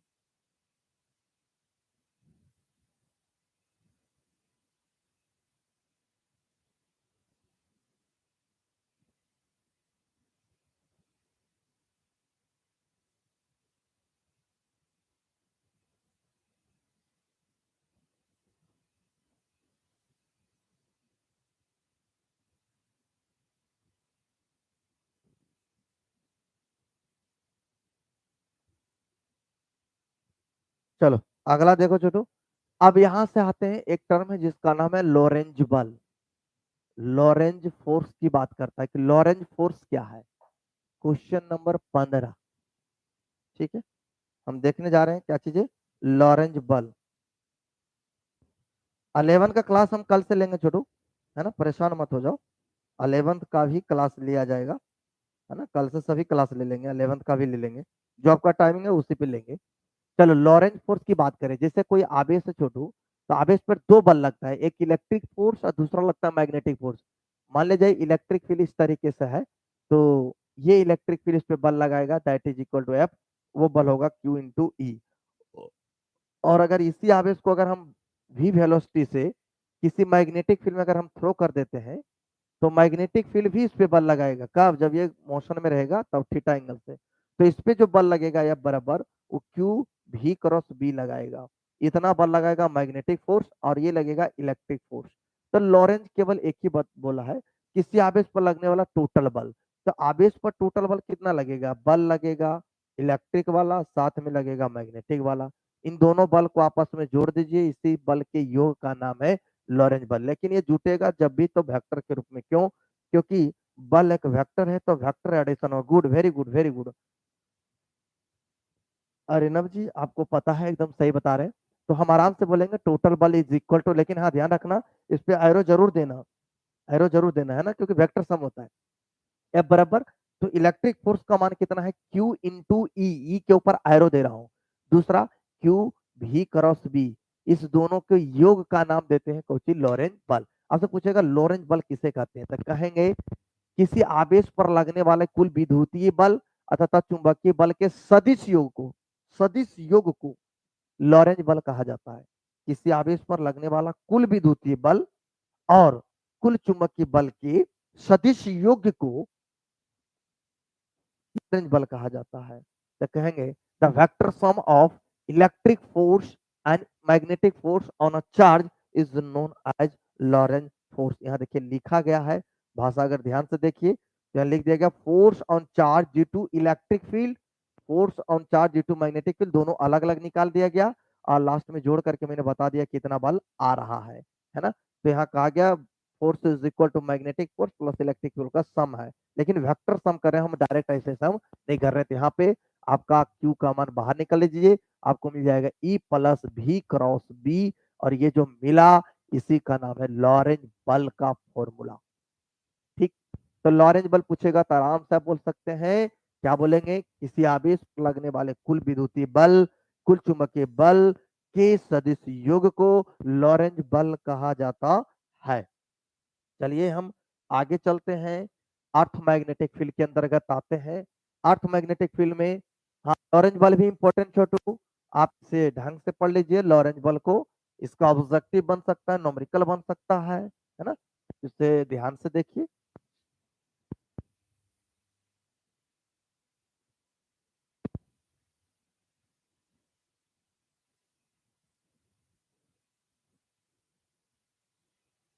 चलिए अगला देखिए, हम देखने जा रहे हैं अर्थ मैग्नेटिक फील्ड में 16 में। तो सबसे पहला डेफिनेशन जो है छोटू, अर्थ मैग्नेटिक फील्ड में समझना है, अर्थ के अंदर, तो अर्थ में ये आपका अर्थ है, ठीक, ये आपका अर्थ है अर्थ को अगर आपने दो पार्ट में बांट देते हैं इस तरीके से, तो ये जो आपका है इसका नाम है ज्योग्राफिकल एक्सिस बोलते थे, और इसका नाम देते थे मैग्नेटिक एक्सिस। ज्योग्राफिकल एक्सिस और मैग्नेटिक एक्सिस, ध्यान से देखना, ज्योग्राफिकल एक्सिस और मैग्नेटिक एक्सिस है ना। तो सबसे पहला बात करते हैं कि ये जो पॉइंट है इसका नाम ज्योग्राफिकल नॉर्थ पोल बोलते हैं, और इस बिंदु का नाम ज्योग्राफिकल साउथ पोल बोलते हैं। वैसे ही यहाँ पे बोलते हैं मैग्नेटिक नॉर्थ पोल, और इसका नाम बोलते हैं मैग्नेटिक साउथ पोल बोला जाता है। अब इसमें अगर आपने एक प्लेन डाल देते हैं तो इस प्लेन का नाम है मैग्नेटिक मेरिडियन, और इस प्लेन का नाम है ज्योग्राफिकल मेरिडियन। मेरिडियन का मतलब प्लेन होता है, मेरिडियन का मतलब प्लेन। ये कौन सा? ज्योग्राफिकल मेरिडियन, और इसका नाम है मैग्नेटिक मेरिडियन, जिसे आप इस प्लेन का नाम बोलते हैं भौगोलिक यामयोत्तर। इसे बोलिएगा भौगोलिक आमयोत्तर, आमयोत्तर, ठीक है। और इसे बोलिएगा आप चुंबकीय आमयोत्तर, चुंबकीय आमयोत्तर। तो आपको ये कहा जाता है कि आपका ये वाला एक्सिस मतलब ज्योग्राफिकल एक्सिस और मैग्नेटिक एक्सिस, इन दोनों के बीच में जो एंगल है, इस एंगल का नाम देते हैं angle of declination, angle of declination, angle of declination. इसमें टाइपिंग मिस्टेक है, डेस्टिनेशन दे दिया है, डेक्लिनेशन होगा, वो टाइपिंग मिस्टेक है, टाइपिंग शुरू कीजिएगा। अब बच्चे कितना इतना चालाक रहते हैं कि अगर टाइपिंग मिस्टेक है तो हमको कॉल करके बताएंगे कि जी हाँ ये गलती है। गलती क्या रहेगा, वो टाइपिंग मिस्टेक होता है, टाइपिंग करने वाला इंसान ही होता है, ठीक है। अब इंसान टाइप किया तो कहीं ना कहीं कुछ उसका होता है, कुछ मशीन का इशू होता है, मशीन में वो टाइप किया हो और वो नहीं लिखा रहा हो, कभी ऐसा भी होता है, इसलिए दिक्कत होता है।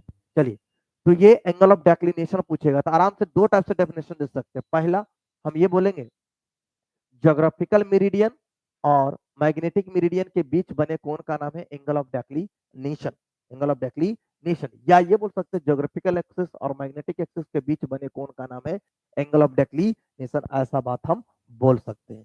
दूसरा, ये हो गया पहला डेक्लिनेशन एंगल, डेक्लिनेशन एंगल बोलेगा तो आराम से बोलिएगा भौगोलिक आमयोत्तर और चुंबकीय आमयोत्तर के बीच बने कोण को बोला जाता है क्या चीज? दिक्पात कोण। दिक्पात कोण किससे बोलते हैं? तो भौगोलिक आमयोत्तर और चुंबकीय आमयोत्तर के बीच बने कोण को दिक्पात कोण कहते हैं। छोटू ये याद रखना, यहां से तीन डेफिनेशन में से एक डेफिनेशन आपके एग्जाम में एकदम 100% आएगा, ठीक है, इसको आप ध्यान में रखिएगा। इसे VVI रख लीजिए, ये क्वेश्चन पूछेगा, हम इसका टिक मार के हम फिर आपको सेंड कर देंगे कि कौन कौन सा इंपॉर्टेंट है, क्वेश्चन नंबर बता दूंगा, आप उसे अपने हिसाब से देख लीजिएगा। चलिए अगला हम देखते हैं angle of dip. Angle of dip क्या है? डिप बड़ा आसान है। एंगल ऑफ डिप ये कहता है कि मान लो आपका हॉरिजॉन्टल एक्सिस है और आपका वर्टिकल एक्सिस है, वर्टिकल और हॉरिजॉन्टल एक्सिस है, ये दो एक्सिस है। तो इस एक्सिस में अगर आपका मैग्नेटिक फील्ड ऐसा है, ये आपका मैग्नेटिक फील्ड है मान लीजिए, तो एंगल ऑफ डिप क्या कहता है? एंगल ऑफ डिप कहता है कि अर्थ के मैग्नेटिक फील्ड, अर्थ द्वारा उत्पन्न मैग्नेटिक फील्ड और किसी बिंदु पर के जो हॉरिजॉन्टल एक्सिस है उसके बीच जो कोण बनता है ना, इसी कोण का नाम है angle of dip. Angle of dip, the angle between the earth magnetic field and horizontal axis at any point is known as angle of dip. इसमें बड़े अच्छे से लिखा गया, देख लीजिए। पृथ्वी की सतह पर डाला गया स्पर्श रेखा तथा चुंबकीय क्षेत्र के बीच बनी कोण को नयन कोण कहा जाता है। The angle between the angle subtend with earth magnetic field and horizontal component on the earth surface at a point is known as angle of dip। Angle of dip क्या है? अच्छा, हो सकता है रुक रुक जाते होंगे, कोई बड़ी चीज नहीं है, ऐसा हो सकता है जी। तो ये एंगल हो गया। अब इसी एंगल में इसको कंपोनेंट तोड़ दीजिए, इधर तोड़ोगे तो ये हो जाएगा हॉरिजॉन्टल कंपोनेंट जिससे हम बोलेंगे बी कॉस डेल, और इधर तोड़िएगा तो ये हो जाएगा वर्टिकल कंपोनेंट जिससे हम बोलेंगे बी साइन डेल। तो ये हो गया हॉरिजॉन्टल कंपोनेंट, ये हो गया वर्टिकल कंपोनेंट। यहाँ वाली बात आ गया हॉरिजॉन्टल वर्टिकल, इसका कुछ हमने कैलकुलेशन किया है, ये देख सकते हैं हॉरिजॉन्टल वर्टिकल यही चीज लिखा गया है, और इसी में हम डेल निकालने के लिए दोनों को रेशियो कर दिया था। तो हम वर्टिकल कंपोनेंट और हॉरिजॉन्टल कंपोनेंट का अगर हम रेशियो करते हैं तो मुझे मिल जाएगा 10 डेल, और डेल बराबर आराम से मिलेगा 10 इनवर्स बीवी बटा बी एच, वर्टिकल बटा हॉरिजॉन्टल। ये जो आया है डेल, इसी का नाम है एंगल ऑफ डिप।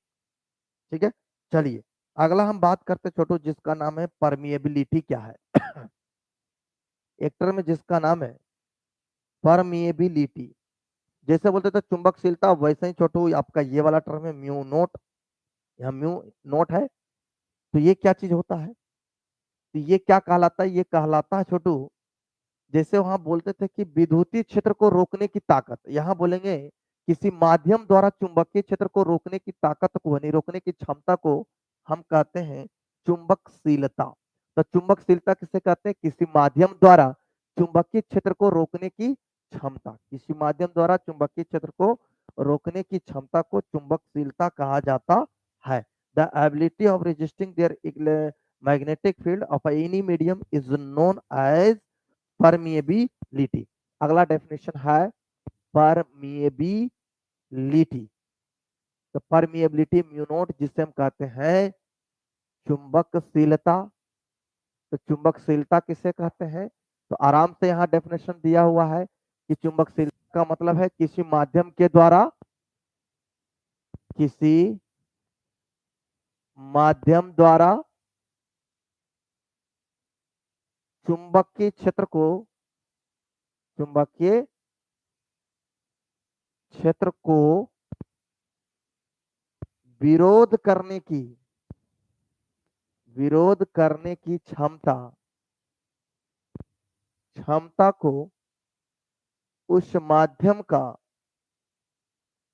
उस माध्यम का चुंबकशीलता कहा जाता है।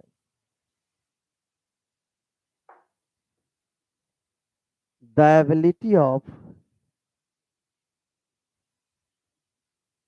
resisting their resisting their magnetic field, magnetic field of a medium, of a medium is known as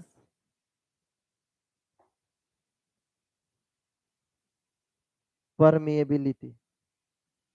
वो था परमिटिविटी, ये परमिएबिलिटी। इसमें हम बोले थे म्यू नॉट बटा 4 पाई का जो मान होता है वो 10⁻⁷ न्यूटन बाई एम्पियर स्क्वायर। यहाँ से म्यू नॉट का मान मिल जाएगा। म्यू नॉट बराबर 4 पाई गुने 10⁻⁷ न्यूटन मीटर स्क्वायर। और वहां था 8.85 गुने 10⁻⁻12। दोनों चीज सेम है। ठीक है, अब रिलेटिव की बात करें, जैसे वहां कहते थे रिलेटिव में, वैसे यहाँ पर भी रिलेटिव वाला चीज चलेगा। इसको हटा देते हैं।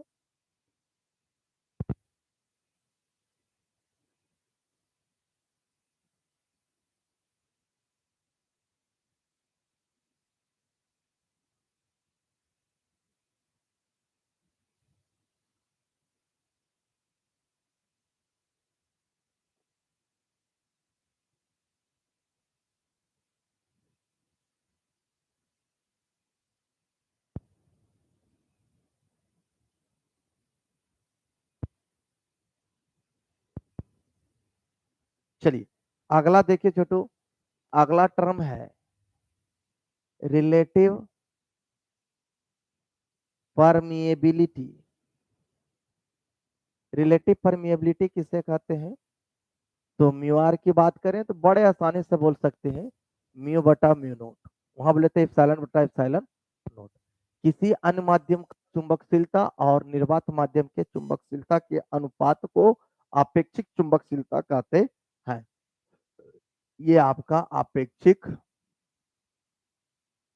चुंबकशीलता है जी। तो आराम से इन दोनों के रेशियो के हिसाब से बोल सकते हैं। क्या बोल सकते हैं? It is ratio of, it is ratio of permeability of any medium and permeability of vacuum medium is known as relative permeability। Relative permeability किससे कह रहे हैं? नाम से clear है, किसी अन्य माध्यम का चुंबकशीलता और निर्वात माध्यम के चुंबकशीलता के अनुपात को अपेक्षिक चुंबकशीलता कहते हैं। यहाँ लिखा हुआ देख लो, किसी अन्य माध्यम का चुंबकशीलता और निर्वात माध्यम के चुंबकशीलता के अनुपात को अपेक्षिक चुंबकशीलता कहते हैं, जिसे म्यू आर द्वारा सूचित किया जाता है। इतना अच्छा भाषा में लिखा है। 18 नंबर क्वेश्चन आप देख सकते हैं। आपके नोट्स का ही डेफिनेशन में दे रहा हूँ, कोई अलग डेफिनेशन नहीं दे रहा हूँ, ताकि पढ़ने में आपको सुविधा हो, है ना।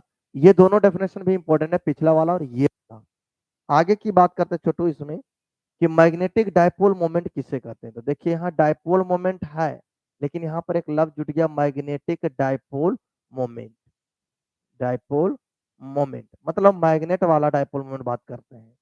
तो कोई भी मैग्नेट लीजिएगा, वो अपने आप में ऑलरेडी एक डायपोल ही होता है, क्योंकि उसमें दो ही पोल होता है हमेशा। तो जैसे अगर आप मैग्नेट लेते हैं, इसमें साउथ पोल नॉर्थ पोल होगा, ठीक। और इसके बीच की सेपरेशन को हम क्या बोले? एल बोलते हैं। इसके क्षमता को हमने बोल दिया -m, इसके क्षमता को बोल दिया +m, जिसे हम कहते हैं पोल स्ट्रेंथ, ठीक है। तो आराम से मैग्नेटिक डायपोल मोमेंट को हम पी से इंडिकेट करते हैं। कोई इसे एम से, बड़े वाली एम से इंडिकेट करेगा। हम पी इसलिए करें कि इलेक्ट्रिक फील्ड में पी दिए थे, यहाँ भी पी दे रहे हैं, तो यहाँ कहेंगे आराम से m इंटू कौन सी? एल, ठीक है। चीज वही है जो आपने वहां पर बोला था। केवल आप डेफिनेशन यहाँ ये बोल सकते हैं कि मैग्नेटिक डायपोल मोमेंट क्या होता है? Any magnet is always present in the form of dipole, then that dipole having product of pole strength and their separation is known as dipole, and their direction of dipole moment is south to north. इसका direction किधर होगा? South to north. ये दिशा कई बार objective में पूछा है कि साउथ डायरेक्शन से लेके नॉर्थ डायरेक्शन की ओर डायपोल का होता है, क्योंकि साउथ को हम माइनस से बोलते हैं और नॉर्थ को प्लस भी बोलते हैं, ठीक है। तो याद रखना, मैग्नेटिक डायपोल मोमेंट के डायरेक्शन के बारे में बात करेगा तो साउथ से नॉर्थ की ओर बोलना है ना। तो यहाँ देखिए डेफिनेशन लिखा है, चुंबकीय द्विध्रुव के ध्रुवों की प्रबलता, चुंबकीय द्विध्रुव के ध्रुवों की प्रबलता, चुंबकीय द्विध्रुव के ध्रुवों की प्रबलता तथा उसके बीच की दूरी के गुणनफल को चुंबकीय द्विध्रुव आघूर्ण कहते हैं। यह एक सदिश राशि जिसका दिशा साउथ से नॉर्थ की ओर होता है। ये बात आपको यहाँ लिखा गया है।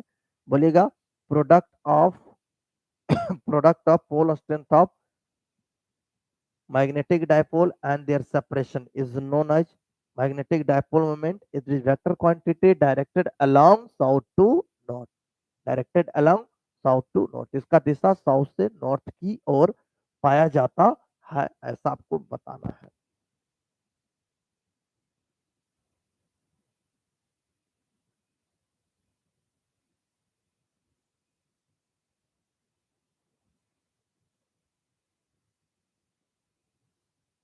चलिए अगला बात करते हैं हम, ससेप्टिबिलिटी क्या है?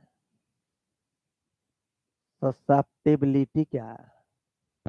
ऐसे सब डेफिनेशन नहीं पूछता है कभी। एक्स ससेप्टिबिलिटी जिसे हम बोलते हैं चुंबकीय प्रवृत्ति है। इसे ध्यान रखना कि जो चीज मन में कहे कि नहीं आएगा, एग्जाम में वही आता है, ठीक है।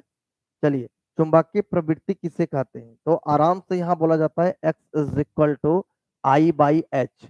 ये दोनों आई और एच है क्या? दोनों मैग्नेटिक फील्ड ही है, बस एक मैग्नेटिक फील्ड है किसी वैक्यूम मीडियम में और एक दूसरा किसी माध्यम में। तो यहाँ देखिए बोलते हैं चुंबकीय तीव्रता, ये आपका ऊपर वाला जो है चुंबकन तीव्रता, और नीचे वाला है चुंबकीय तीव्रता।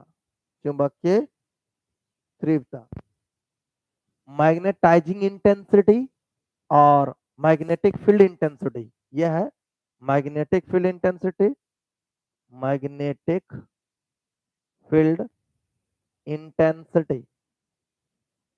और ऊपर वाला जो है मैग्नेटाइजिंग इंटेंसिटी। तो मैग्नेटाइजिंग इंटेंसिटी और मैग्नेटिक फील्ड इंटेंसिटी का जो रेशियो मिलता है, उस रेशियो का ही हम नाम देते हैं कौन सी? ससेप्टिबिलिटी। ससेप्टिबिलिटी किसे कहते हैं? चुंबकन तीव्रता और चुंबकीय तीव्रता क्या? चुंबकन तीव्रता, चुंबकन तीव्रता मतलब किसी को चुंबक में धारण करने के लिए जो चुंबकीय क्षेत्र अप्लाई करते हैं उसकी बात कर रहा है, ठीक है। इन दोनों के रेशियो का नाम ससेप्टिबिलिटी कहते हैं। ससेप्टिबिलिटी और रिलेटिव परमिटिविटी में रिलेशन है, mu R is equal to 1 plus X होता है, mu R is equal to 1 plus X होता है। ये रिलेशन है किसके किसके में, ससेप्टिबिलिटी और इसके बीच में। ठीक, अगला हम बात करते हैं यहाँ पे क्यूरीज का नियम। किस नियम की बात करते हैं, क्यूरीज लॉ। क्यूरी का नियम क्या कहता है, क्यूरीज जो है कह रहे हैं कि जो ये ससेप्टिबिलिटी होता है ना, ये टेम्परेचर के इनवर्सली प्रोपोर्शनल होता है। यहीं से पता चलता है अगर चुंबक को गर्म किया जाए ना तो उसकी चुंबकीय गुण नष्ट हो जाता है। टेम्परेचर बढ़ने से ससेप्टिबिलिटी घटता है। ससेप्टिबिलिटी मतलब कौन कितना चुंबक अच्छा से बनेगा, वो एक्स के मान पर ही निर्भर करता है। ठीक है, तो यहाँ क्यूरीज का नियम यही कहता है कि susceptibility is inversely proportional to temperature is known as कौन सी, क्यूरीज लॉ। क्यूरीज लॉ क्या कहता है, susceptibility is inversely proportional to temperature, susceptibility is inversely proportional to temperature is known as Curie's law। और ये बात करते हैं फॉर पारामैग्नेटिक के लिए, किसके लिए, पारामैग्नेटिक के लिए। इसी में अगर हम डाया की बात कर दूं तो इसको बराबर में लाने के लिए यहाँ पर एक क्यूरीज टेम्परेचर का अवलोकन करना पड़ेगा।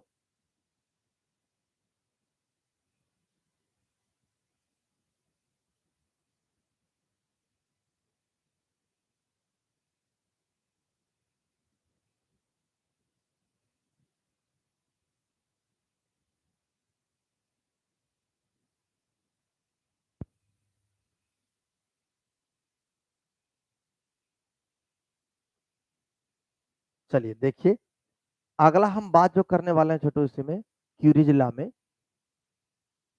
क्यूरीज लॉ, क्यूरीज का नियम क्या कह रहा है, susceptibility inversely proportional to temperature, susceptibility is inversely proportional to temperature for paramagnetic material। ये paramagnetic material के लिए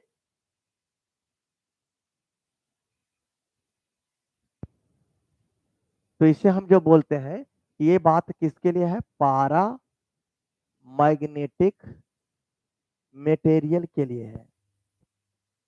पारामैग्नेटिक मटेरियल के लिए susceptibility inversely proportional to temperature. इसको बराबर में लाने के लिए कांस्टेंट सी बाई टी देते हैं। ये पारा के लिए, अगर यही चीज हम करते हैं डायामैग्नेटिक के लिए, डायामैग्नेटिक तो क्या होगा, तो डायामैग्नेटिक की बात करूं तो susceptibility inversely proportional to 1 by T C minus T होता है। और जो टी सी है ना, इसको बोलते हैं क्यूरिज टेम्परेचर। क्यूरिज टेम्परेचर ये कैसा टेम्परेचर है, वह तापमान जिसके लिए paramagnetic material behave like a diamagnetic, paramagnetic material behave करने लगता है डायामैग्नेटिक के जैसा, तो उस टेम्परेचर का नाम देते हैं क्यूरिज टेम्परेचर। तो इसी में ससेप्टिबिलिटी बराबर में लग सी डैश बटा टी सी माइनस टी देते हैं। ये हो गया डायामैग्नेटिक के लिए, ये हो गया पारामैग्नेटिक, कोई भी एक लिख के चलिए, बहुत अच्छी बात है। चलिए पारा डाया फेरो की बात करते हैं कि पारा डाया फेरो क्या है।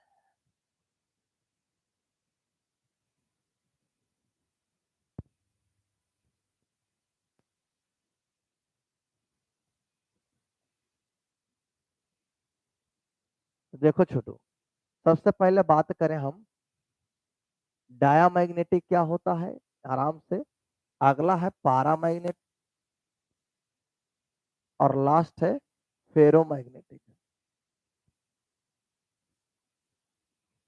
तो हम आराम से देखिए पारा डाया और फेरो तीनों को एक बार में समझने की कोशिश करते हैं कि पारा क्या है, डाया क्या है, फेरो क्या है। थोड़ा कैमरा लगता है टेढ़ा हो गया है।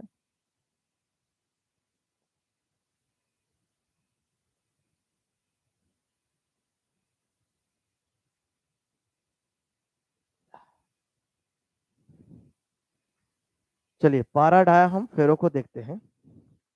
तो देखो, इसे हिंदी में बोलते हैं प्रतिचुंबकीय, और ये जो है अनुचुंबकीय, और ये जो है लौह चुंबकीय। तो तीन प्रकार के पदार्थ हैं। ठीक है, पारा डाया फेरो। इसमें बात करें कि तीनों की अवस्था स्टेट देखें तो ये मिलता है आपको सॉलिड में भी मिलेगा, लिक्विड में भी मिलता है, और साथ में गैस अवस्था, तीनों अवस्था में पाया जाता है ना।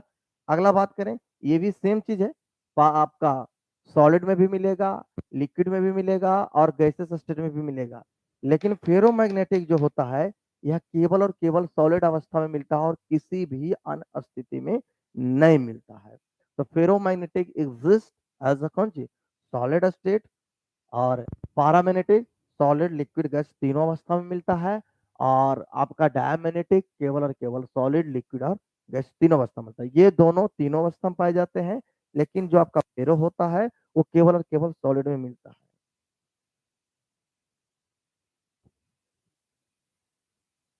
बस अब यहीं तक आज पढ़ा के छोड़ दूंगा, फिर मैं शाम में आऊंगा तो फिर मैं इसको पढ़ा दूंगा, ठीक है। पैराडाइम फेरो कर लेते हैं। चलो देखो अगला, इसमें अगर हम बात करें छोटू, तो इसका यूनिवर्सल प्रॉपर्टी होता है, कहीं भी जाएंगे तो इसके लिए प्रॉपर्टीज का वैलिड है, यूनिवर्सल प्रॉपर्टीज होता है, इसका नोट यूनिवर्सल, इसका भी नोट, ये सिचुएशन के अनुसार बदल जाता है, ये भी बदल जाता है, ये भी, ये नहीं बदलता है, क्यों? तो देखिए, जैसे ये सस्टेबिलिटी और टेम्परेचर देखो, इसको गर्म करो ठंडा करो कुछ भी करो, इसकी चुंबकशीलता घटने बढ़ने वाले नहीं है। लेकिन इसका अगर हम बात करें तो ये एक्स और टी है, जैसे जैसे इसको गर्म करोगे चुंबकशीलता टेम्परेचर देखिए बढ़ेगा तो ये घटेगा, चुंबकीय गुण घटता चला जाएगा। एकदम सेम चीज इसमें भी है। अब दोनों में अंतर क्या है, ये जरिए धीरे धीरे घटेगा, धीरे धीरे घटेगा, ये एकदम सडनली घटेगा, दोनों में अंतर है, सही रहे। ये जरिए इतना टेम्परेचर बढ़ा है सडनली घटेगा, तो दोनों में ये घटने का स्थिति है। इसमें अगर देखा जाए तो रिलेटिव परमिटिविटी का मान लगभग लगभग 1 होता है, और इसका थोड़ा सा ज्यादा और इसका और ज्यादा अत्यधिक, मतलब ऐसे समझो कि हम बात करें, ये थोड़ा एकदम पुअर चुंबक है, ये थोड़ा सा अच्छा, ये और उससे अच्छा, ठीक है। सस्टेबिलिटी की बात करो छोटू, इसका एक से कम होगा, इसका एक से थोड़ा ज्यादा, और इसका एक से एकदम ज्यादा। जिसका जितना ज्यादा एक्स का मान है, म्यू का मान है, वो उतना अच्छा चुंबक होता है। इस चुंबक को याद रखने का तरीका है फेकोनी, याद रख लो, फेकोनी, फेकोनी, ठीक है, फेकोनी, जिससे याद रहेगा आयरन क्वाल्ट निकेल जो होता है फेरोमैग्नेटिक मटेरियल होते हैं। और यहाँ से है एल्युमिनियम, CuCu2, मैग्नीज, क्रोमियम, ये सारा जो होता है आपका पारा होता है। और डाया में आप बात करें, Ag सोना, Au copper, H2O, O2, B2, ठीक है, ये सब जो होते हैं दैट इज इक्वल डायमैग्नेटिक का एग्जांपल है। तो पारा डाया फेरो समझ लीजिए, तो 3 मटेरियल है पारा डाया फेरो, जिसमें आपका डाया जो होता है सॉलिड लिक्विड गैस तीनों अवस्था में मिलते हैं, और पारा जो होता है सॉलिड लिक्विड गैस तीनों अवस्था में पाया जाता है। फेरो जो होता है केवल सॉलिड अवस्था में मिलता है। साथ में बात करूं कि ये यूनिवर्सल प्रॉपर्टी प्रॉपर्टीज है, और इसका इस दोनों का यूनिवर्सल प्रॉपर्टी नहीं है। अगर हम बात करें सस्टेबिलिटी की, तो इसका सस्टेबिलिटी टेम्परेचर के अनुसार कांस्टेंट होता है, ये कांस्टेंट होता है। लेकिन इसकी बात करो तो ये जी घटेंगे और ये भी घटेगा, दोनों को घटने में अगर तुलना करें तो ज्यादा तेजी से घटेगा और ये थोड़ा कम तेजी से घटेंगे। इसकी चुंबकशीलता का जो म्यू आर का मान है लगभग लगभग 1 है, ये 1 से थोड़ा बड़ा है और 1 से ये अत्यधिक बड़ा है। वही एक्स की बात करो, 1 से छोटा है, 1 से बड़ा है और 1 से अत्यधिक बड़ा है। तो जैसे जैसे एक्स का मान बढ़ेंगे चुंबकशीलता का मान ज्यादा होगा, म्यू का मान बढ़ेगा, वैसे वैसे चुंबकशीलता का भी मान बढ़ेगा। जी हाँ, 22 को हो गया, कम है 22 को आपको लग रहा है? 22 डेफिनेशन आप याद करिए, काफी है 22 को पहले, ठीक है।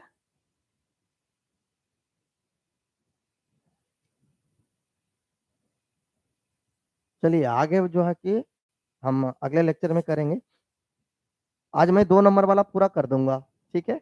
और कोशिश करूंगा आज शाम 10-11 बजे की रात में मैं 5 नंबर का एक एक दो लेक्चर डाल दूं, 5 नंबर क्वेश्चन, कल तक हम 5 नंबर वाले कंप्लीट कर देंगे। चलो ठीक है, आज यहीं तक रख रहे हैं।